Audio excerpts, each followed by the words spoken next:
জানি এখন বাঁধাকপির সিজন না, তবুও আমার অনেক খেতে ইচ্ছা হচ্ছিল, তাই কিনে এনে মাছের মাথা দিয়ে রান্না করে খেয়েছি। আর তোমাদের সাথেও রেসিপিটা শেয়ার করেছি। প্রথমেই লবণ হলুদ মাখিয়ে মাছের মাথাটা ভালো করে ভেজে নিয়েছি। এবার ওই একই তেলের মধ্যে দিয়ে দেবো টুকরো করা আলু, পেঁয়াজ কুচি, টমেটো কুচি, বেটে রাখা জিরে আদা রসুন আর লঙ্কা। এবারে একটু ভেজে নিয়ে কুচি করে কাটা বাঁধাকপি দিয়ে দেবো, আর দেবো পরিমাণ মতো লবণ, হলুদ গুঁড়ো। এবারে এটাকে ভালো করে মিশিয়ে ঢাকা দিয়ে দেবো সিদ্ধ হবার জন্য। বাঁধাকপি আর আলু সিদ্ধ হয়ে গেলে মাছের মাথাটা ভাজা দিয়ে দেব। এবারে ভালো করে ভেজে নেব আবারও।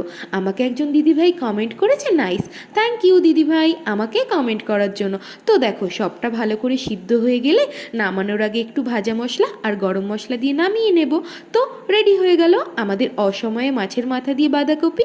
আমার ভিডিওটি ভালো লাগলে প্লিজ একটা লাইক কমেন্ট করে দিও, আর আমার চ্যানেলে নতুন হলে চ্যানেলটি সাবস্ক্রাইব করে দিও। টাটা।